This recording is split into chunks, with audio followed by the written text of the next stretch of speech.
మలయాళ super star Mohan Lal ప్రస్తుతం jet speed లో దూసుకెళ్తున్నారు. గత ఏడాది 6 సినిమాలు విడుదల చేసి తన స్టామినాను నిరూపించిన మోహన్ లాల్ ఈ ఏడాది కూడా అదే జోరును కొనసాగిస్తున్నారు. ఇప్పటికే 4 సినిమాలు వివిధ దశలో ఉండగా తాజాగా మరో ప్రతిష్టాత్మక ప్రాజెక్ట్ కు ఆయన గ్రీన్ సిగ్నల్ ఇచ్చినట్లు సమాచారం. ఈసారి మోహన్ లాల్ తొలిసారిగా దర్శకుడు దిలీష్ పోతాన్ దర్శకత్వంలో నటించబోతున్నారు. మహేష్ ఇంటే ప్రతీకారం, తొండిముతలం వంటి సహజత్వంతో నిండిన చిత్రాలతో ప్రత్యేక గుర్తింపు తెచ్చుకున్న దిలీష్ పోతన్ కు మోహన్ లాల్ తో సినిమా చేయడం కెరీర్ లో కీలక మైలురాయిగా భావిస్తున్నారు. ఈ సినిమాను ఆశీర్వాద్ సినిమాస్ పతాకంపై యాంటోనీ పెరంబావూర్ నిర్మించనున్నారు. ఈ ఏడాదిలోనే షూటింగ్ ప్రారంభం కానుంది.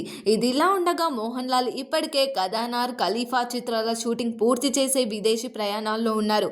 సిడ్నీ నుంచి తిరిగి వచ్చిన వెంటనే దర్శకుడు తరుణ్ మూర్తి దర్శకత్వంలో తెరకెక్కనున్న మరో కొత్త ప్రారంభోత్సవంలో పాల్గొననున్నారు. ఈ సినిమాలో మోహన్ లాల్ సరసన మీరా జాస్మిన్ నటిస్తుండగా యాక్షన్ ఫ్యాంటసీ డ్రామాగా ఈ ప్రాజెక్ట్ రూపొందుతుందని సమాచారం అందింది. వరుస సినిమాలు, భిన్నమైన కథలు, కొత్త దర్శకులతో కలయిక ఇవన్నీ చూస్తే మోహన్ లాల్ 2026ను పూర్తిగా తన ఏరియాగా మార్చుకోవాలని ఫిక్స్ అయినట్టే కనిపిస్తుంది. మలయాళంతో పాటు పాన్ ఇండియా స్థాయిలోనూ ఆయన స్పీడ్ కొనసాగిస్తుందని సినీ వర్గాలు అంచనా వేస్తున్నాయి. మరి దీనిపైన మీ ఒపీనియన్ ఏంటో కామెంట్ చేయండి. మరిన్ని మూవీ అప్డేట్స్ కోసం చూస్తూనే ఉండండి LG ఎంటర్టైన్మెంట్.